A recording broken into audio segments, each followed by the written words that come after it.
I can start, right?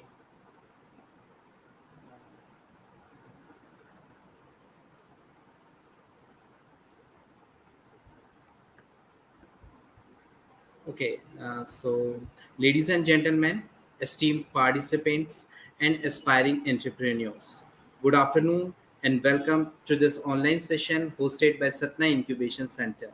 I am Akhilendra, your host for today's event. It's pleasure to have you all joining us in our virtual space, and we are going into a crucial aspects of entrepreneurship, key licensing required to begin a business in India. In our pursuit of knowledge and growth, we have the privilege of having a distinguished keynote speaker, Ruby Pratap Singh, Incubation Manager at FTBI NIT Raukela, who will share invaluable insight and expertise on this important subject. Starting a business in India can be a complex process, but understanding the essential license and permit is a fundamental step. Throughout this session, we will learn about the legal requirement and regulation that entrepreneurs need to navigate and the critical role these licenses play in ensuring a business success and compliance. So, without further ado, let's extend our warm welcome to our esteemed speaker, Ruby Pratap Singh. As we embark on this journey to unlock the secret of business licensing in India, thank you for being here and let's make the session informative and enriching. Uh, a very warm welcome again on the behalf of Satna Incubation Center Ruby, and now stage is over to you. Thank you so much for the introduction. I will update my details. What I am, where do I work, and what we work on. So I'm Ruby, as mentioned, and I work with Social Alpha currently. It's a it's a it's a platform where we scout for technologies based on science and innovations that addresses the major issues of social, economical, and environmental importance. So we work in three different verticals, that is climate and sustainability, energy and climate and energy, sorry, health and wellness, and livelihood and prosperity. So each sector has its own specific set of areas where the team has expertise to work upon. What kind of problems we are trying to focus, what are the solutions we are expecting, are defined in each of these three areas. So I belong to the livelihoods and prosperity team, as my educational background has been in agriculture. So I love to work with the agritech innovations, startups and innovators, individual entrepreneurs as well. My journey has been in this space from the very beginning of my career. I started in 2016 with AIDEA NAM, National Academy of Agriculture Research Management in Hyderabad. I was a part of that team, and then I moved on to FTBI NIT Rourkela for a small stint of time, and now I'm in Social Alpha. It's an part of Tata Trust entity that we work with, and we leverage that power to make an impact in the society. In this entire journey, I have learned multiple different stages of startups, and each startup has its own journey. Starting with a very early stage with an idea with a very frugal idea, till the startup that goes towards the scale up stage. And the topic of the day, that is the understanding company registration and other licensing for different types of business, is very important. And there are certain basic registration process or documentation that a company is supposed to have, or is a compulsory part of their journey to have it as a part of part of their compliances. Why are these important? This gives a name to the company, this gives an credibility to the company. This also helps the incubators and investors in the ecosystem to trust the startup or a company as an entity. This also helps you get recognized in the ecosystem by Startup India, Invest India. There are multiple other state-wise innovation centers that helps you to get recognized in that, and allows you to enter to multiple funding opportunities and showcasing opportunities that the state governments and the national government might have. Right. So the very basic that a startup or an innovator should have, we will start with that. There are other critical documentation processes are also there, but we that becomes important when you enter into a one-to-one discussion stage or mentorship with any of the incubator or investors. They will help you out with the other documentations as well. But very basic necessities that we have is listed herein, that includes registration of companies, the PAN and TAN details, GST registration, Udyog Aadhaar registration. There are certain shop and establishment licensing acts and other licensing. There are certain other registration as well that needs to be done. Registration, by registration of company, we mean, uh, so if I have to describe or define a startup in a term that we use in Startup India dictionary or a book, then a startup has to be under 10 years age.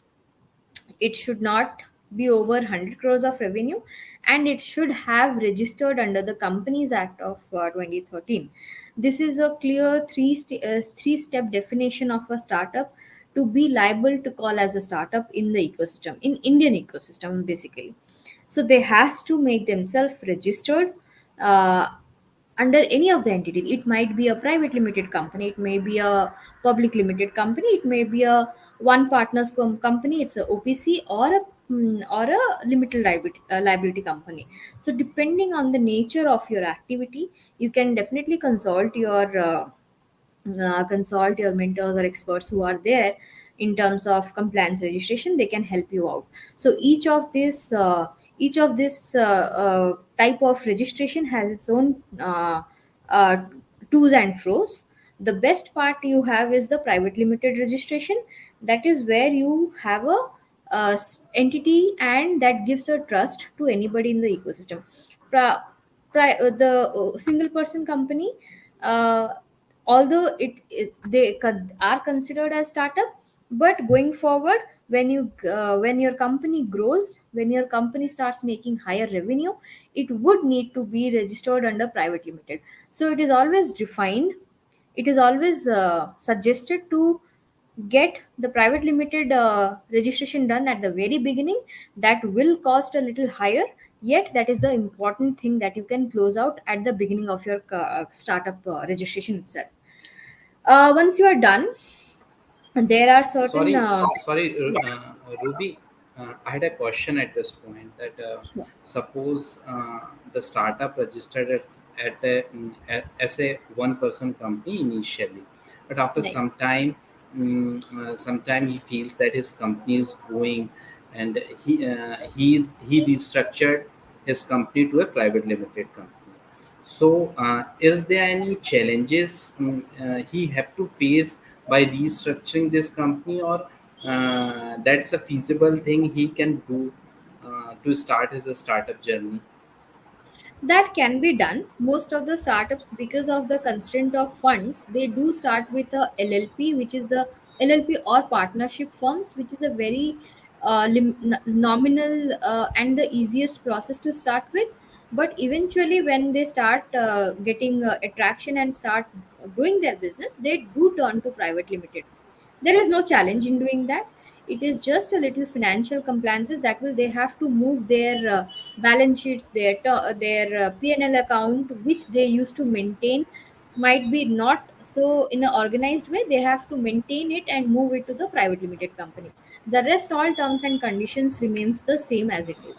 So there is no And one challenge in more doing. thing, and one more thing that this restructuring of the company will also consider that startup as in startup by DPIT na, Yes, in yes, 10 of course, years. definitely. Yes, yes. Within the 10-year of interval, anything happens, the structure will not change. They will still be recognized under Startup India as the DPIIT ministry. They will be considered. They will be given a license certificate for that. So when they get to private limited, there are certain more documentation that are related. So that is little tedious task, but that is more preferred. So there is an article of association that needs to be prepared. There is a memorandum of association that defines all your activities, what the company intends to do. That again, with the help of your CA or CS, can be defined and worked out. So this is the very first step for any startup to take for a to be called as a startup or a entity, basically. So once you are registered, you are eligible to get a certificate from the DPIIT Ministry of Corporate Affairs. They Your startup get enlisted in their website as well. Your details gets enlisted. Anybody who wants to verify or validate that your existence, your formation date, your details, your address is mentioned in the MCA website as well. um, uh, so registration is a process first step. I'll not get into the rest. I'll just moving on to the next one. uh, Process or registration of the company procedure. You have to, there is a online process as well, but mostly it will be helpful if you take a help of the CA. They will be guiding you with all the, because defining a memorandum of association and article of association is somewhere the startups or the early stage innovators might get stuck. So you have to be very careful what kind of business are you entering into and what you want to define it on the paper. Because MOA change and AOA change do happens earlier, but that is again a tedious task. So be very careful while you do a private limited registration, and while you define your article and memorandum of associations. You need to be very careful what are the activities, who are the partners, who are the directors, who will be the shareholders, what percentage of share is being taken by whom. This all definition has to be there. In other company registrations, like I said, partnership form or OPC form or limited liability, it's hardly a agreement process where you go to a lawyer. You have a detailed agreement done between you and the partners, if there are any. So what are the terms and conditions that you guys wants to work together, those are mentioned. It's on a I believe it's on a 100 rupees quote paper. You have to do it and get it signed with all this basic documentation, your ID proof and all. So once you create that, the registration happens officially. uh, um, Once your registration is done, you can then apply for your PAN and TAN number. PAN is a permanent account number that gets allocated in your company's name. uh, like we have similarly, we have our own individual identity number. As a person, company also has a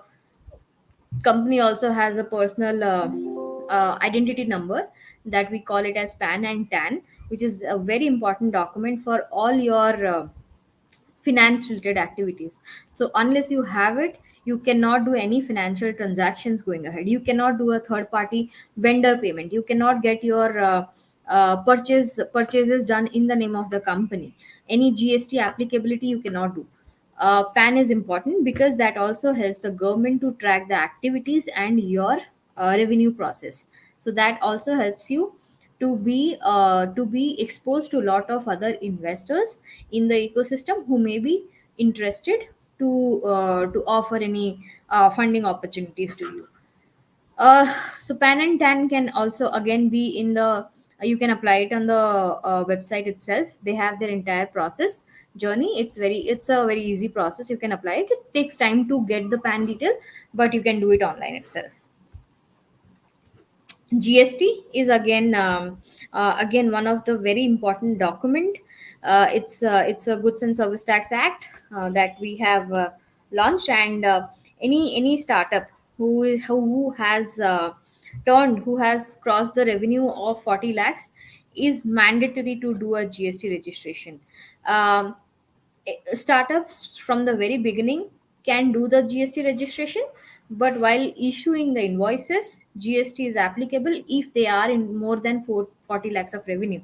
Because while your financial year auditing will happen, GST will be a compulsory document to understand and to file your income tax return on in the name of your company.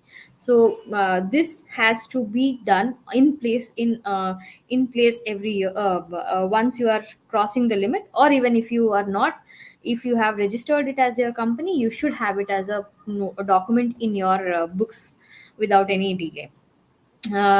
So that also helps you again with, so when you go to the investors, these are very basic documents for the very initial discussion, that these are in place or not. If these are not in place, it takes a lot of other time to delay the investments as well, wherein the investors might back out or might not be willing to invest if the founders or entrepreneurs do not have these basic documents in place.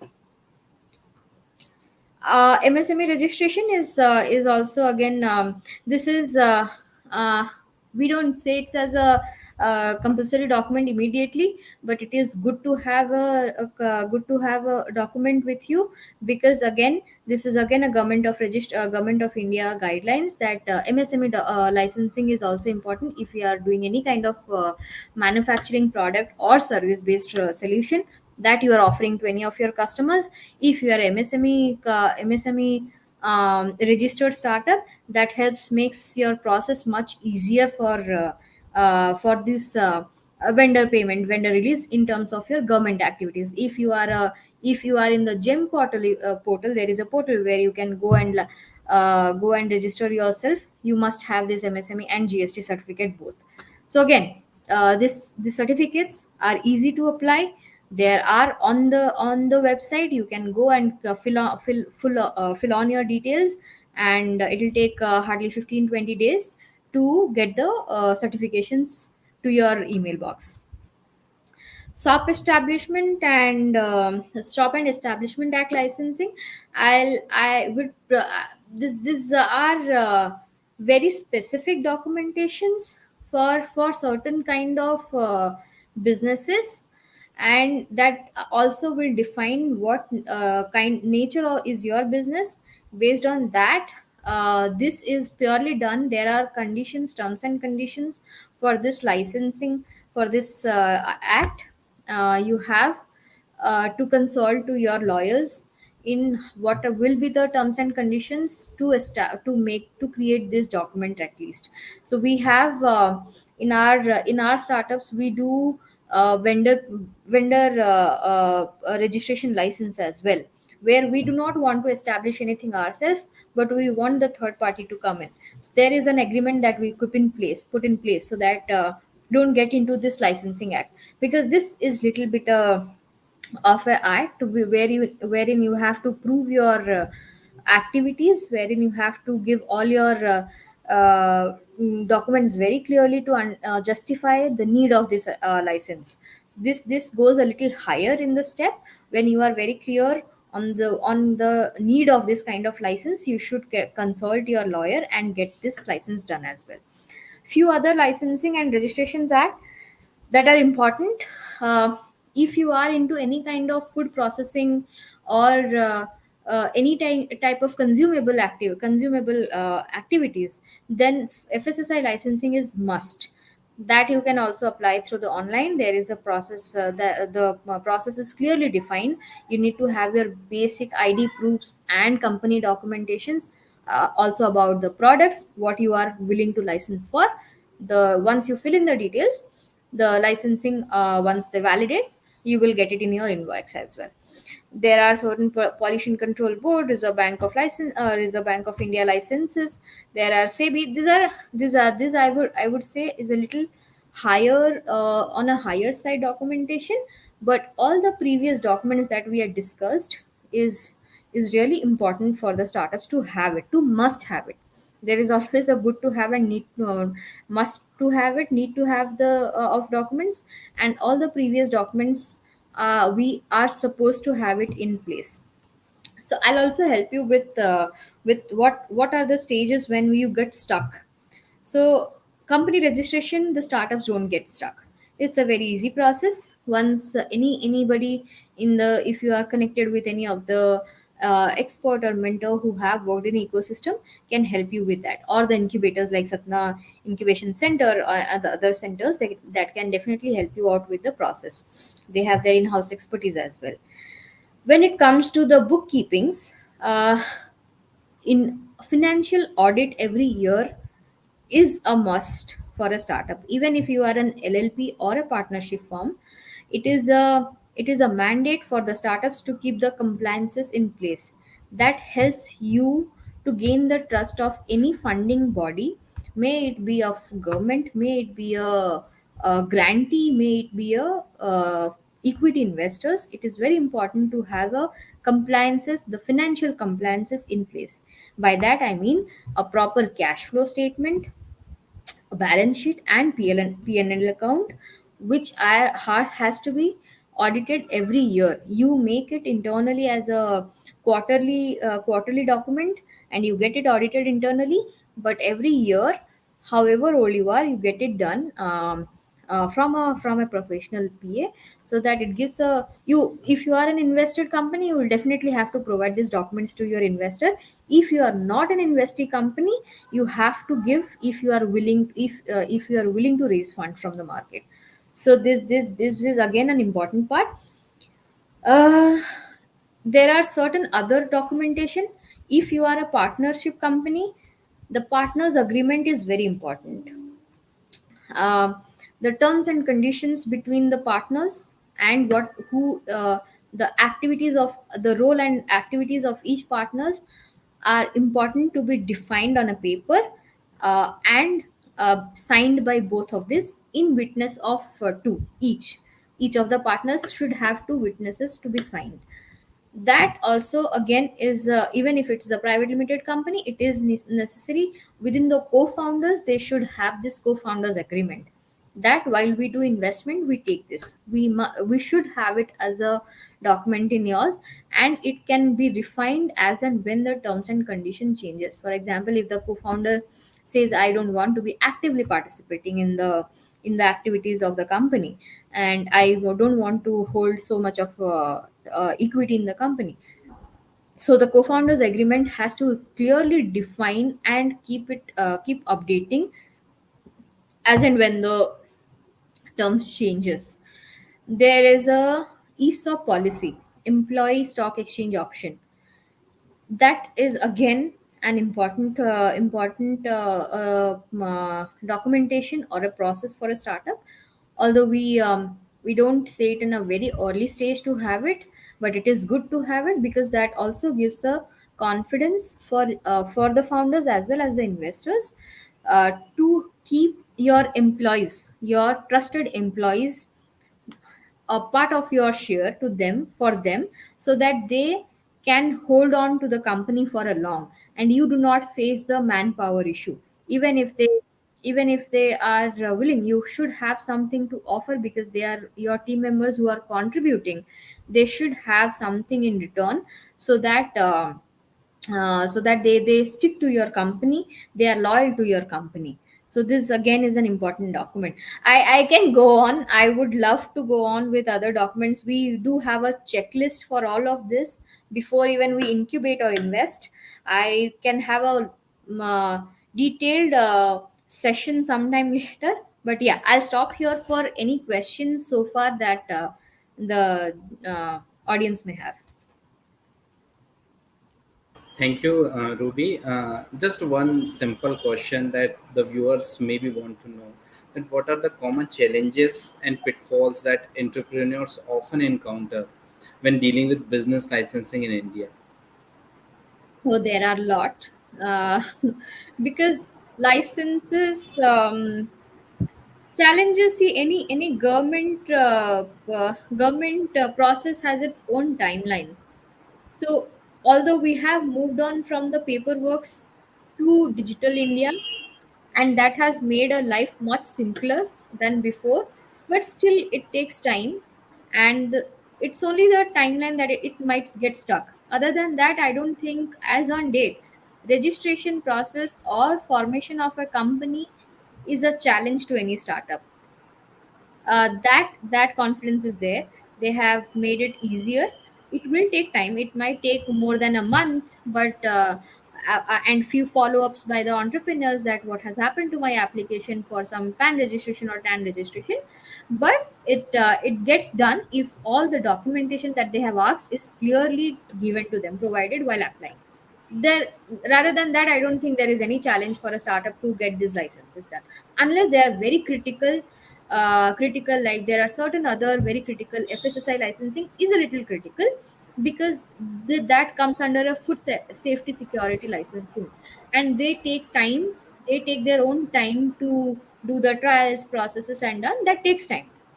But if you are if your back end process and back end license clarity is there in documentation, that will get resolved as well. Okay, so I think that's the only question came in my mind from the viewer's point of view. And thank you again, Ruby, for your valuable time and expertise you gave to the Satna Incubation Center. And it's privilege and gratitude from whole team of Satna Incubation Center for coming this online session. Thank you so much. Thank you. It's a privilege to be here and share my experience. Thank you. Oh, thank you. Thank you once. Thank you so much. Bye.